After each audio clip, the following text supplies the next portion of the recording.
Nelson, alcoholic addict. That is not my real name. That is my pen name that I use here at LOL Sober. I was in an airport the other day, and there's no better gauge of my spiritual gas tank than the process of flying. I find airplanes and airports to kind of be the Noah's Ark of assholes. You see at least two of every kind of asshole. I'll include myself as a very specific kind of asshole. At least recently, I've had a short fuse. I'm the short fuse guy. The person whose skin is very thin and ego is quite large. I don't know why, but I just have been that guy, just ready to blow up a little bit. So I'm in the airport waiting for my plane to start boarding, and a guy sat down close to me. There were plenty of seats available, and yet he sat right next to me with only one empty seat between us. You can see how this is headed. I'm already policing where this guy sits and whether it's an appropriate distance according to my seating policy guide, which no one has access to except for me. So he makes a phone call, and I hear his voice for the first time. It is this super nasally and whiny voice, and something went haywire with the call because the guy just kept saying in that voice, "Can you hear my voice? Can you hear my voice? Can you hear my voice?" He must have said it 10 times in a row, just the same thing over and over again. "Can you hear my voice?" And by the end, I wanted to scream just at the top of my lungs, for the love of God and every other higher power in the universe, yes, we can fucking hear your voice over and over again. The whole airport hears your horrible voice. I realized I was hitting an intersection where I could either be a jerk or not be a jerk.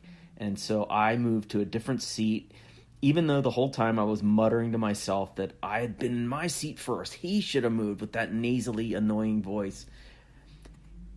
The truth recently is just I have had a short fuse, and I've done a bunch of work to get to understand why, and I have not found an answer to that question. It's sort of a senseless short fuse. I don't get it. I do, however, know a bunch of solutions. One is just remove myself from situations where the rest of the world will have the joy of experiencing that short fuse. If I have a short fuse, there is no reason to stand beside flammable objects, right?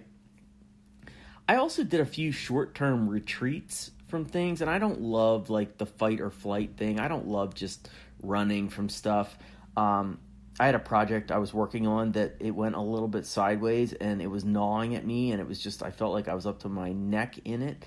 And rather than jump in there and micromanage and try to right the ship, I just completely distracted myself over the weekend for a couple days. I watched TV and sports, and then I came back to it, and I found I was a little bit more clear-headed, and that's a good thing. I'll underline the part of "then I came back to it" because that's a big key for me. I don't want to run away from things and not return to them. I don't want to like just kick problems down the road. That doesn't work for me. But I do think unplugging, then plugging back in is a pretty good sober strategy. I'll tell you another thing I try to do. I like calling 3 sober friends who have a good sense of humor. I include the sense of humor part of it because when I'm thin-skinned like I have been, I don't really want somebody to bust my chops and yell at me and give me homework. I want to try to laugh about it, laugh at myself about it, and then move on. And that's just me right now. I've definitely had moments where I'm also in need of like a mean football or basketball coach to scream at me and tell me to shut the F up and stop being a baby and all that. I seem to have pulled out of the mini tailspin though, so hopefully I won't need Bobby Knight or Nick Saban to ream me out. So let me leave you with this final message of peace and serenity.